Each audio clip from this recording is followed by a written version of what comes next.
born of the dirt, toiled by hands, picked for you, crafted for perfection, quietly maturing, drunk to be enjoyed. It's a well-known fact that wine ages gracefully. For people, however, it can often be a challenge. But yes, you can improve the odds of enjoying your later years with good mental, physical, and emotional health. In other words, by aging gracefully. We're to talk about just how to do that on today's show, while also touching a bit on the related importance of good financial health. It's that time again, time to tune out the hype and focus on the facts. Facts that matter to you, the income generation. Let's get started. Get ready to separate reality from myth. With us, David Scranton. David Scranton. David Scranton. David Scranton. But David Scranton says, hey, not so fast. How does it affect the markets? How does it affect the economy? Thanks to efficiencies in new technology and a staff of veteran analysts and portfolio managers, Sound Income Strategies strives to set new standards and bring institutional style investing to your portfolio.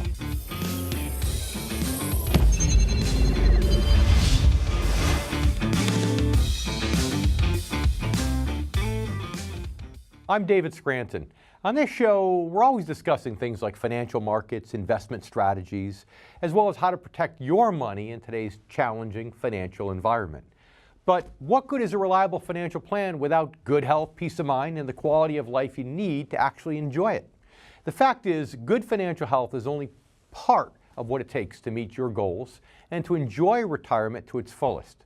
While nothing in life is 100% certain, there are steps that you can take in order to improve your odds of enjoying health and aging gracefully, just as there are steps that you can take to increase the odds of meeting your financial goals. We're going to be breaking it all down on today's show with the help of our guests. Dr. Susan Cross Whitbourne, professor and author of the popular Psychology Today blog entitled Fulfillment at Any Age. We'll also welcome nutrition expert Dr. Kate Shanahan, as well as financial advisor and best-selling author, Jeff Small. First, let's start by focusing on the area most important for making any kind of change or improvement in life, and that is the mind. Nice work if you can get it. By almost any measure, you'll have to agree that Tony Bennett has aged pretty gracefully, especially when you consider his new album and 2 Grammy nominations, all at the age of 92. And there are plenty of other famous examples of people in their late 70s, 80s, even 90s who are still going strong, still working, still creating, and yes, still living life to its fullest. These examples underscore the fact that in just the past century alone, average human life expectancies have nearly doubled. Today, for the first time in history, many people have a realistic chance of not only living into their 80s, but of having the ability to be highly active at that same age. I've often talked about the significance of increased life expectancies as it relates to investment planning. But realistically, most people today need to prepare for up to 30 years of retirement income, while taking into account inflation, rising healthcare costs, and a host of other factors over that entire time period. But longer lifespans also mean more challenges to the overall process of aging gracefully, including maintaining good mental, physical, and emotional, or should we say spiritual health as the years go by. And as with anything, of course, there's an element of chance involved. Disease and misfortune can strike, regardless of any precautions that you may take, and even if you're doing everything humanly possible to try to avoid these. But using that reality as an excuse to not make good choices or to make no effort to age gracefully, well, that's called fatalism, which is exactly the wrong mindset for entering retirement and the wrong mindset for aging well, because it's largely about your mindset. It's about having the right attitude and doing the right things to achieve and maintain good mental health. Good mental health is generally characterized by having positive feelings, by having a zest for life, a sense of meaning, a sense of purpose. And study after study shows that being mentally healthy can lead not only to improved physical well-being, it can also strengthen your resilience to life's ups and downs and determine how well you handle stress and unexpected circumstances. Again, while you simply cannot control unforeseen events in life, you can deal with them better by making mental health a priority. And with that, here are a few tips from the experts on how to stay mentally healthy in your retirement years. Number one, do something that you enjoy every single day. When you immerse yourself in the things that you enjoy, you simply cannot wait to do them again. This fuels a sense of anticipation and of looking forward to the future with a positive mental state. Number two, have friends and work at friendships. Be active and involved with like-minded individuals whose company you enjoy. Friendships fuel energy and help keep you positive and engaged. Number three, embrace change. Don't resist it. Whether it's a change in your family, your social circle, or even new technology, life is always changing, and resisting it just wastes energy, while embracing it can lead to new knowledge and new personal growth. By the same token, keep learning. Read, take classes. Perhaps you can learn a new language or a new skill. These are key things to staying mentally sharp. Why? Because that's another important aspect of good mental health. Next, try as hard as you can to avoid stress. This one is huge, and it's often easier said than done. But there are any number of ways to cut down on stress once you identify the sources of stress in your life. These sources might just be an individual, it could be your job, it could be politics, or it could be finances. Stress can be a major factor not only in relation to your mental health, but also to your physical health, and really be an impediment to overall aging gracefully. Maintaining good physical and financial health can both help reduce stress as well as improve your odds of aging gracefully. We'll focus more on both of those areas later in the show. Right now it's time to welcome our first guest, Dr. Susan Kraus-Whitbourne. She's a professor emerita of psychological and brain sciences at the University of Massachusetts Amherst. She's also the author of the popular Psychology Today blog entitled Fulfillment at Any Age. Dr. Whitbourne is also the author of 16 books, including the bestseller, The Search for Fulfillment, Revolutionary New Research That Reveals the Secret to Long-Term Happiness. She's also a frequent commentator on local, national, and international media outlets, including The Today Show, NBC Nightly News, Dateline, CNN, and many others. Susan, welcome to The Income Generation. Thank you, David. It's a pleasure to be here. So I know you started at a pretty young age with researching this concept of aging gracefully, which, usually when you're at a young age, you don't think about that type of thing. What was your biggest motivation to get into this field in the first place? I just became fascinated with the topic. I was in college. It did seem odd. Not many people were studying this field, but I also had exposure to older adults in nursing homes, and I just got really fired up about the way older adults were treated, and I wanted to try to change the world. So what do you think are the top contributing factors then to aging gracefully? Absolutely, physical health and wellness in a very broad sense. We can't control all the chronic conditions that can afflict us or everything that life throws our way, but we can try as much as we can to maintain our physical, emotional, mental stamina. So I think that's really important. You can't be free of disease or illness, but you can really give it a good hard try.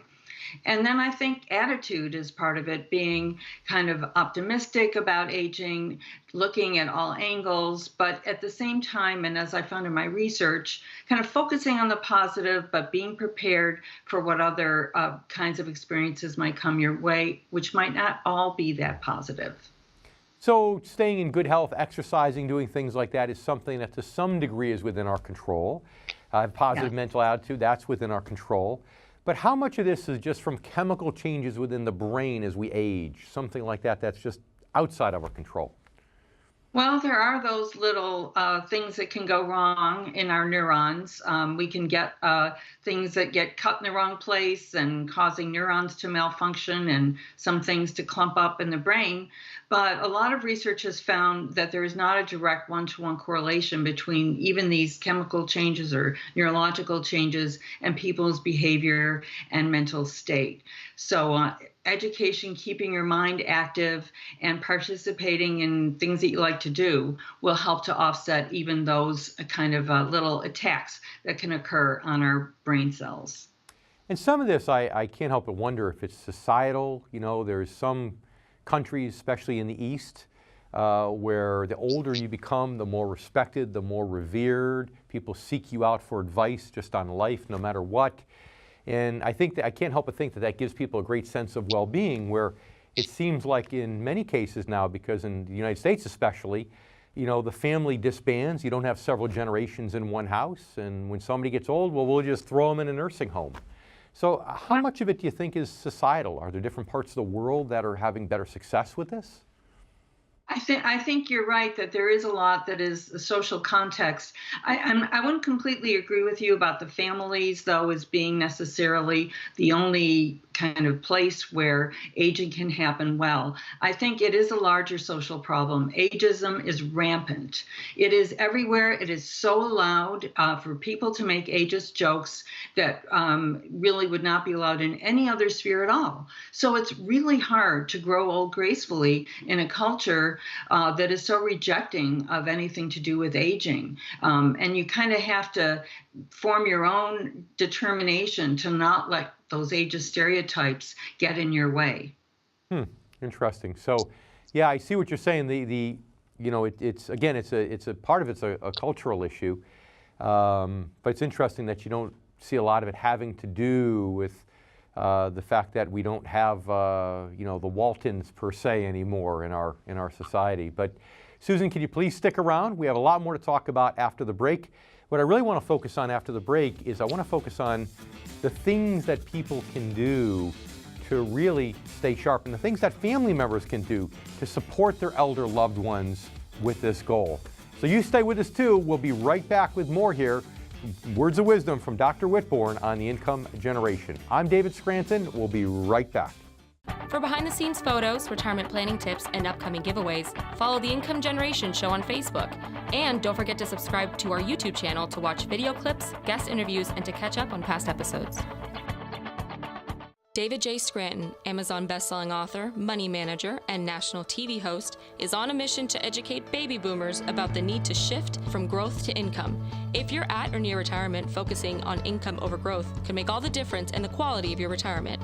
Each week, David educates America on his Newsmax TV show, The Income Generation, where he provides special reports and more to teach baby boomers about the income model. Call now for a free copy of David's latest book. Go to soundincomestrategies.com/income to find out more. Read David J. Scranton's groundbreaking new book, Return on Principle, 7 core values to help protect your money in good times and bad. Discover practical solutions to the financial challenges facing today's generation of retirees and near retirees. David Scranton's approach to financial planning is a holistic system designed for maximum protection, strategic growth, and reliable income regardless of market conditions. Available now. If you're near or in retirement, head over to theincomegeneration.com and download your special report written specifically for the needs of the income generation, again, those born before 1966. I'm David Scranton, and you've been watching The Income Generation.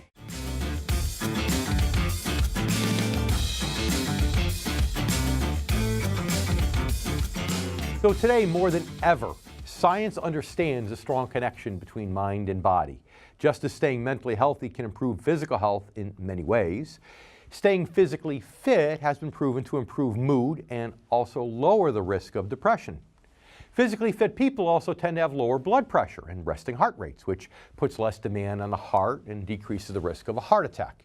Exercise can also increase insulin sensitivity, which is important in prevention of things like diabetes, as well as modest control of cholesterol by boosting your good cholesterol, known as HDL. In short, making an effort to maintain good physical health and fitness is just as important as maintaining good mental health when it comes to aging gracefully.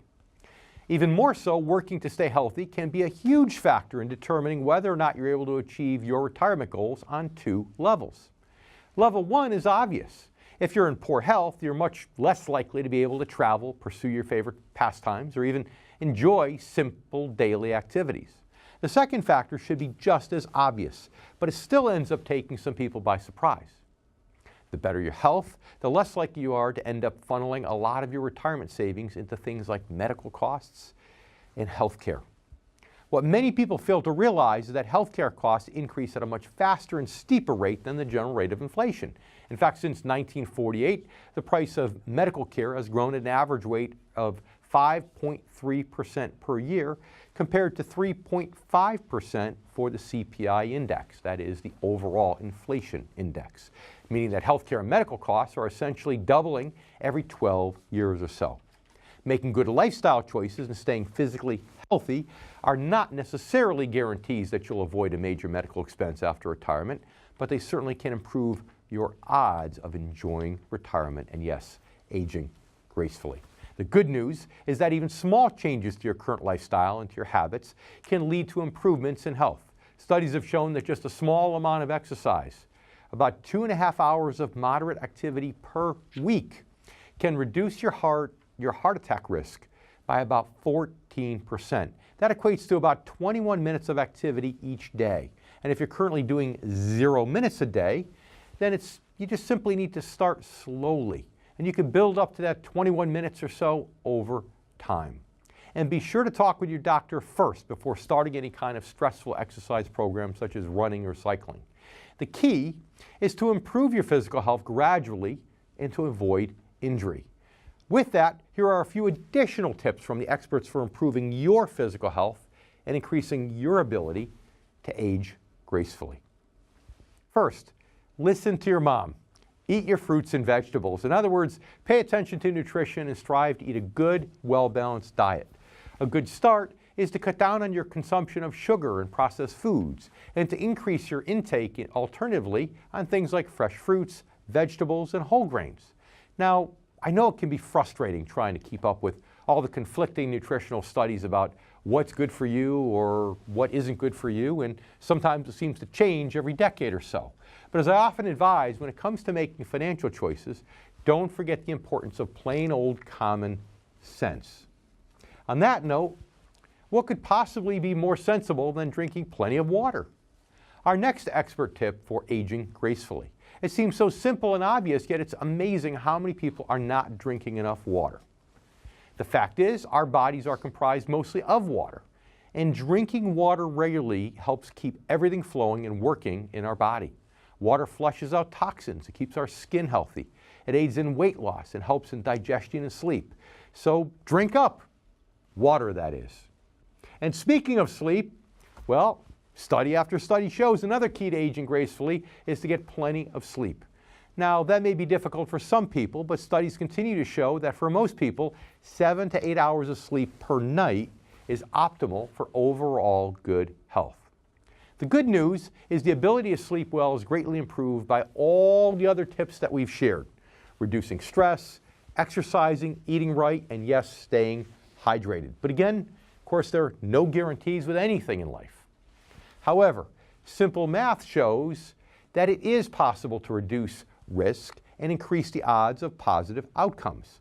That's true from both a financial perspective, as we always discuss, but also from a health perspective. And both those factors are central to achieving your retirement goals. In just a bit, we're going to talk more about the importance of good financial health, and we'll discuss another often overlooked area that also plays a key role in aging gracefully. Right now, let's welcome back Dr. Susan Kraus-Whitbourne. Thanks for sticking around. So tell us, what are some things that our loved ones that we can do for our loved ones that are aging to help them really age gracefully, as the title of the show would indicate? I think number one is don't sell your loved ones short because they're older. I mean, just as we discussed, social attitudes towards aging are still so negative, and ageism is everywhere, that if we carry this into our relationships with our elder relatives, it's only going to bring them down and kind of create a self-fulfilling prophecy. So on the one hand, you want to understand people's limitations, but on the other hand, you don't want to sell them short. short.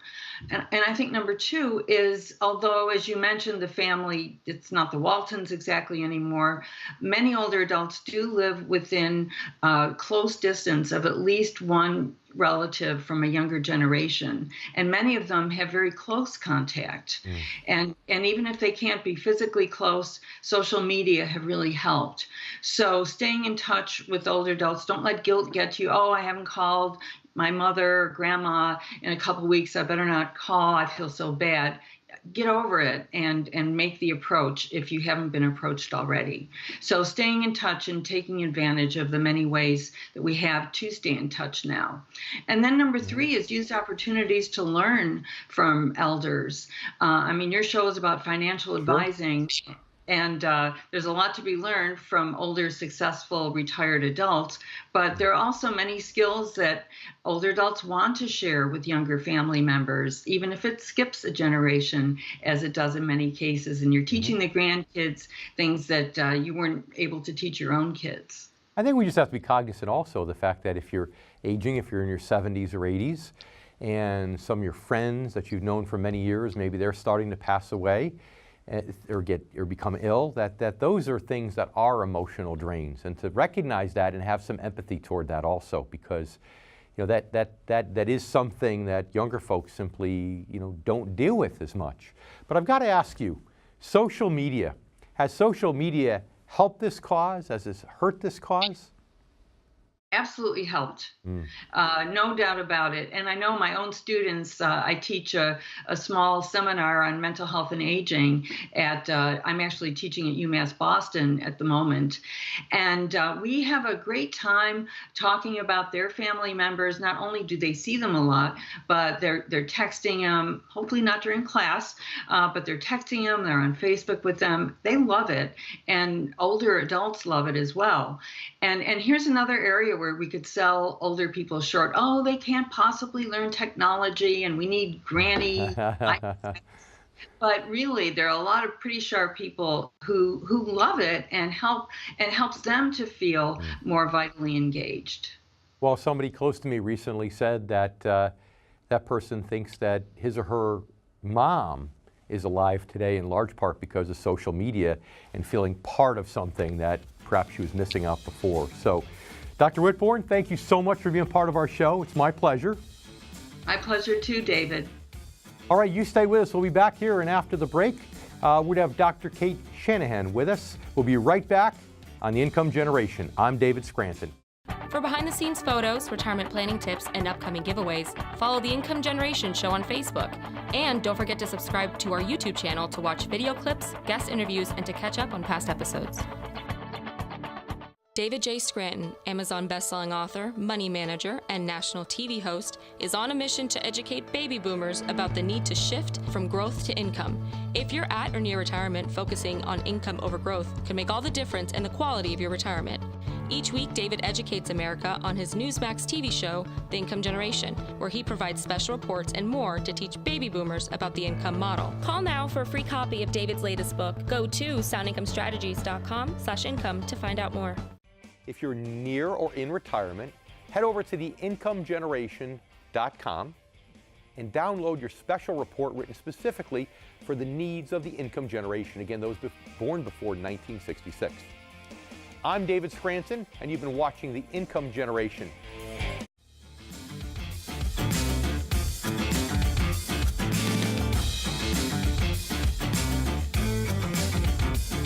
Of course, aging brings on not only mental, physical, and financial challenges, but emotional ones also.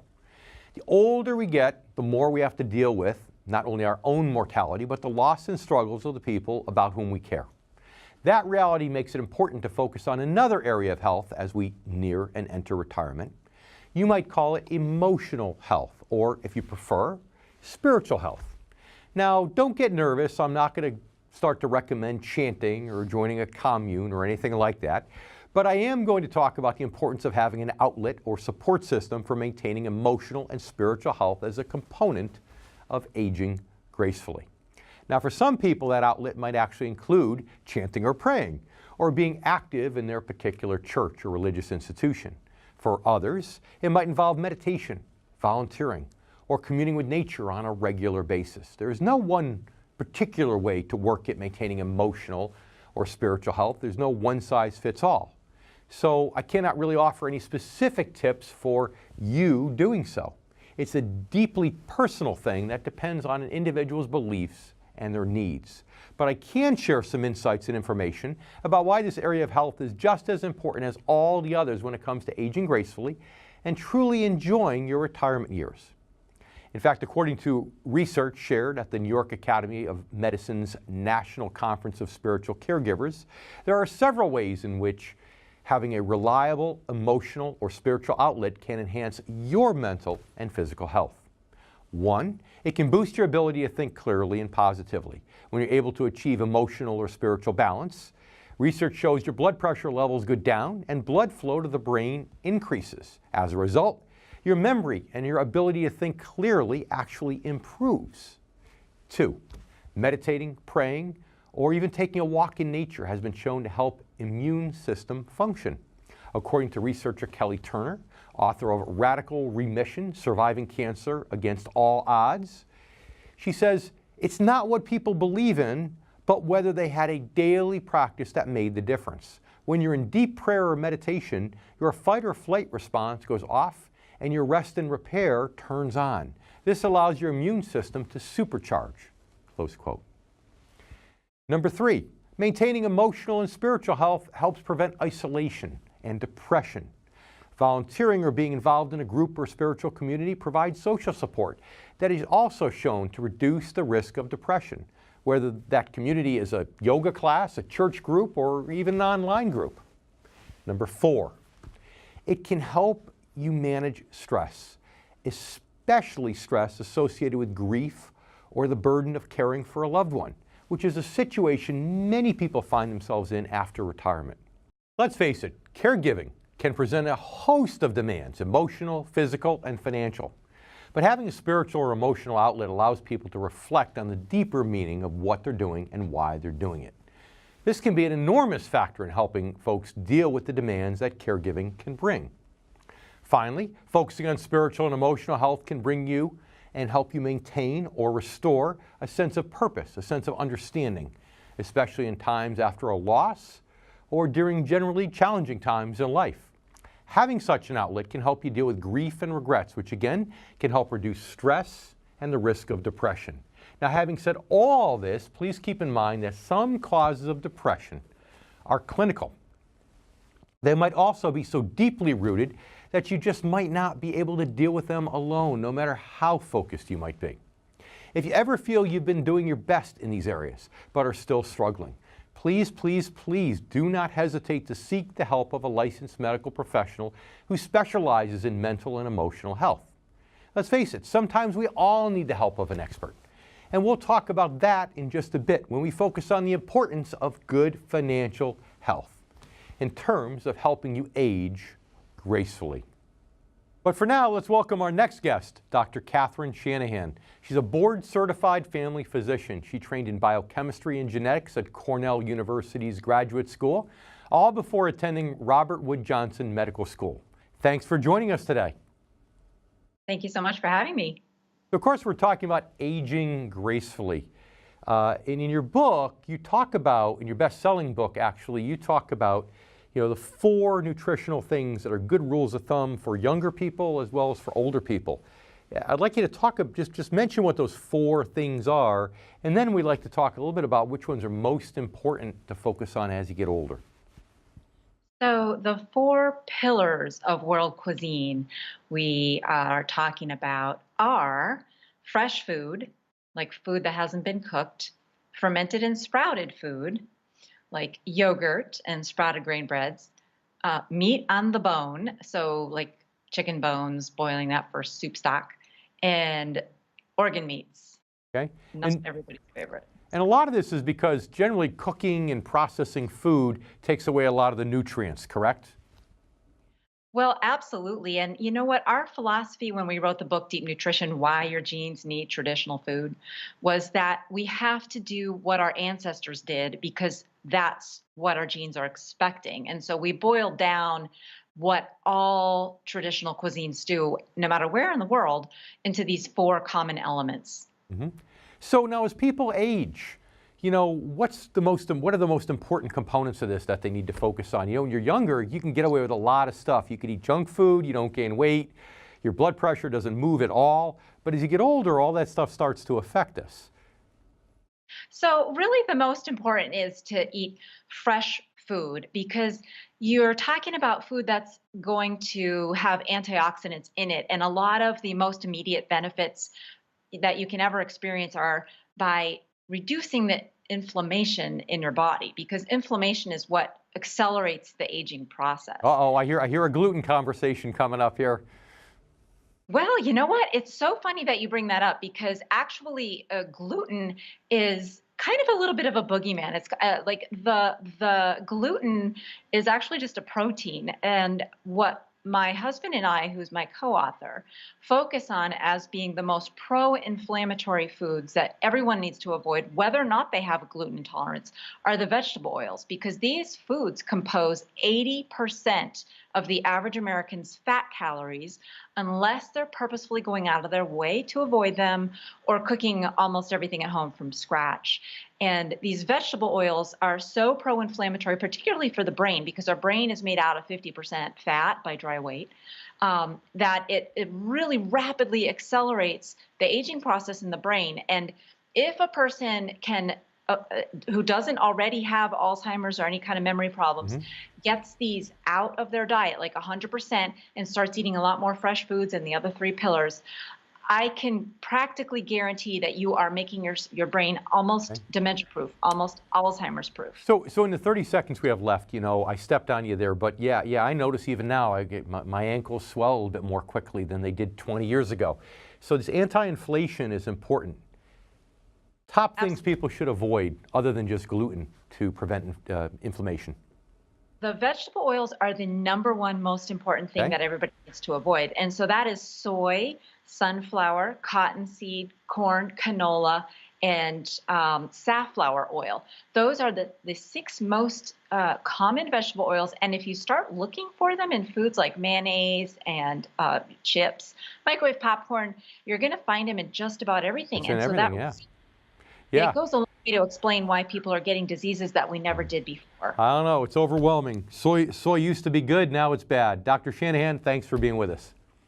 Thank you very much for having me. Stay with us. We'll be right back here on The Income Generation. I'm David Scranton. We'll be right back.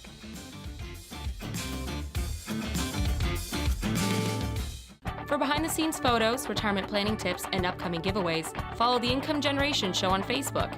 And don't forget to subscribe to our YouTube channel to watch video clips, guest interviews, and to catch up on past episodes.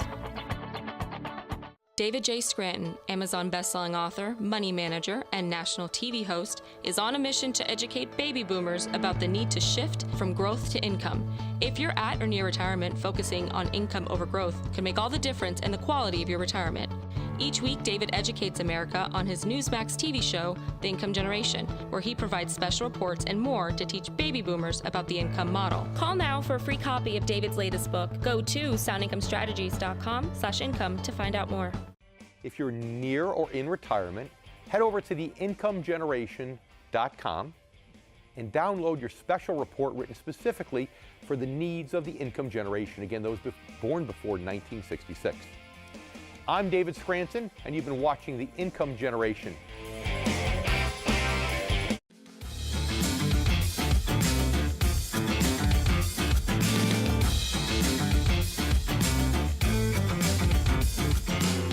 Everyone's heard the old expression that money isn't everything, and it's true. On the other hand, money is something. And unfortunately, what that something is for many people is a major cause of stress in their lives. Studies consistently find that financial worries are a top, if not the top, cause of stress for a majority of adult Americans. These days, those worries relate to both personal finances as well as the economy as a whole. As, of course, the stock market experiences record levels of volatility, and data increasingly points toward the possibility of a new recession. All this worry and stress are understandable. As I pointed out many times on this show, I believe we're going into a whole new age of unprecedented economic uncertainty. an age that makes it imperative that you're not only working to maintain good mental, physical, and emotional health as you near retirement, but also good fiscal or good financial health as well. With that in mind, I'd now like to share my own tips for achieving and maintaining good financial health, gleaned from over 3 decades of study and experience. First, make a point of learning about how the financial markets really work. You really don't need an expert's knowledge or anything like that, but a basic understanding of how the stock and bond markets work, of how interest rates in the economy function, and how these things interact historically. This knowledge can go a long way toward helping you make informed and educated financial decisions. That's one of our main goals, of course, on the show, week after week after week. We also want you to be aware of all your various savings and investment options. That's important. Why? Because most of the financial media and many advisors have a vested interest in making it seem like Wall Street is the only game in town. The only choice, in other words, for everyday investors. And nothing could be further from the truth. Next, never blindly follow financial planning textbooks or one-size-fits-all financial strategies without getting an objective expert opinion first. Emphasis on both expert and objective, which may mean someone other than your current advisor. And finally, make sure that either you or your advisor possess the 7 core values that are needed to help protect and grow your money regardless of market conditions, as outlined in my book, Return on Principle. Those values include things like overprotection, attention to detail, diligence, coachability, leadership, honesty, and fearlessness. And in my book, I share how to test yourself for those values, as well as how to find these values in a financial professional. The goal, of course, is to help ensure that you're making the right decisions so that poor financial health doesn't sabotage all the other efforts that you're making in effort to age gracefully and enjoy retirement. And sometimes that takes the help of not just an expert, but exactly the right expert. It's now time to welcome our next guest, Jeff Small, president of Arbor Financial Services in Melbourne, Florida. He's a longtime resident of Florida with more than 30 years of experience in the financial services industry. His book, Turning Financial Planning Right Side Up, is an Amazon bestseller, and it has helped thousands of readers master the inside game of investing and to avoid Wall Street and media bias. He's a highly sought-after speaker who appears regularly on many of the nation's top TV and radio shows, including CNBC, Fox News, Fox Business News, Bloomberg Radio, and of course, The Income Generation. Most importantly, he's a friend of The Income Generation, as well as a personal friend of yours truly. Jeff, it's great to have you back on the show. It's great to be here, Dave. And we have a little surprise next week for our Income Generation viewers, because one of us is going to be here and one of us is going to be on vacation. Isn't that right? That's correct. That's right. So you get to see this handsome fellow filling in. But I don't want to take up all of our time on that. I want to talk to you about aging gracefully when it comes to financial decisions. You know, people have a mentality about offense, building their net worth. But we all know that when you get close to retirement, defense is more important, preserving what you have. So why is it so hard for people to make that transition? In other words, to age gracefully when it comes to money? Well, financial health is important to your relative health, but it's a hard transition because we're stuck in a mode of accumulation for 30 to 35 years prior to our retirement. And what ends up happening is we have to cross the bridge of learning how to conserve the asset versus accumulate. And that's a tough road to crack, Dave.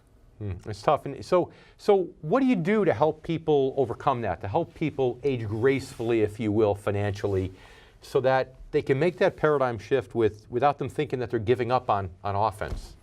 Well, first of all, most folks understand that from 2008 and 2000, they're still living through the post-traumatic stock market drop syndrome. And with the market's recent rattles, it's been more important to conserve your asset and go on to things that are safe as opposed to accumulated oriented, because the growth aspect of it is not going to be worth it if they lose it. So we have to illustrate that to folks and what the cost of that would be when the market drops. So you think by people making the logical side of that and understanding it, that helps overcome the emotional stuff. But we both know that sometimes emotional decisions override logic. So we need to take a commercial break. We come back, we're going to ask Jeff about how he helps people get through this emotional process, this emotional transition. Every athlete wants to rack up the score no matter how much they're ahead, so it's no different with us. Stay with us. You're watching David Scranton here on the Income Generation. We'll be right back.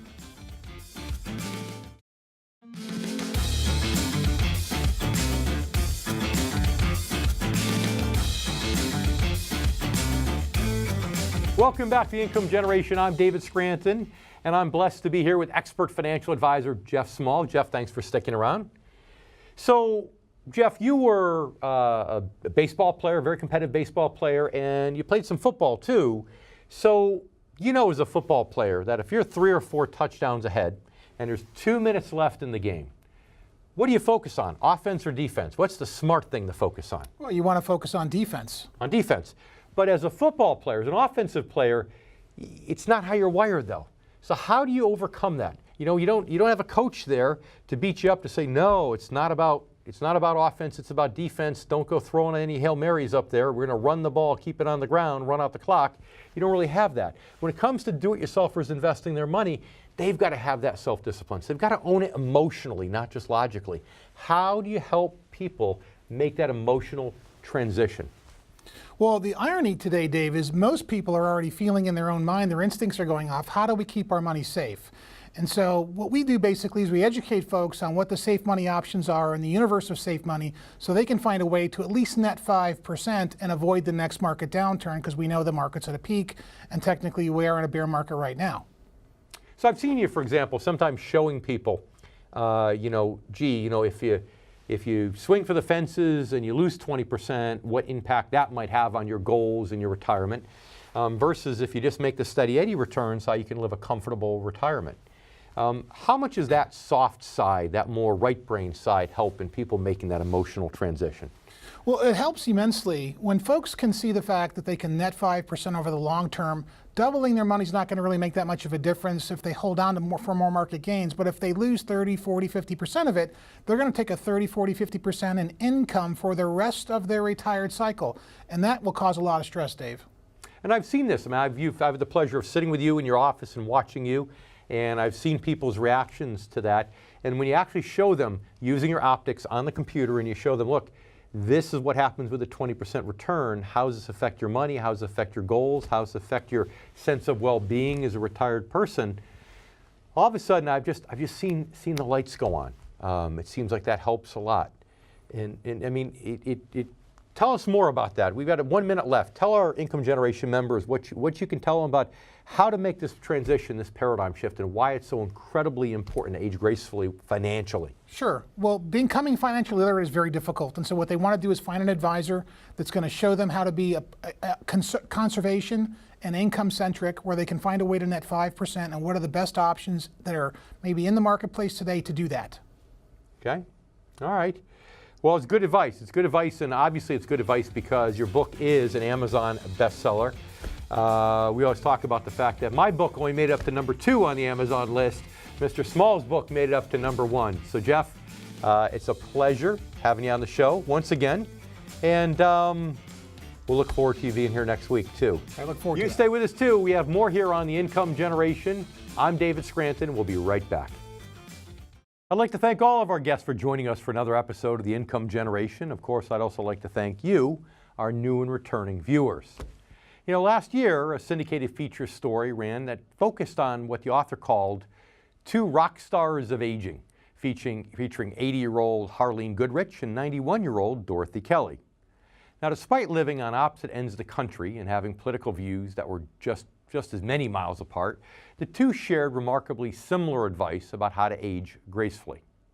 Both said that it was mainly a matter of forming and maintaining circles of supportive friends and actively participating in political and non-political groups, keeping physically and mentally active, and finally staying emotionally active in ways that inspire the mind and nurture the spirit.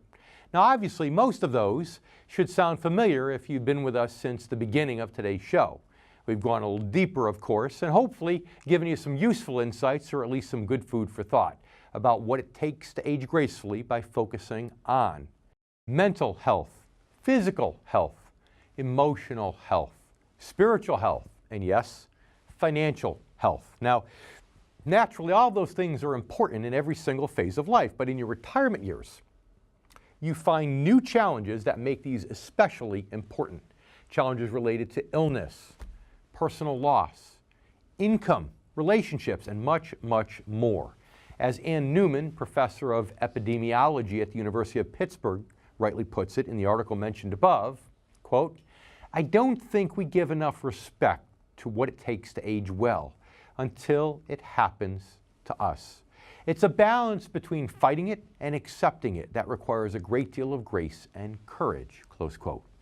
And sometimes it also requires a little help from a qualified professional, which you should never, ever, ever hesitate to seek when the situation calls for it.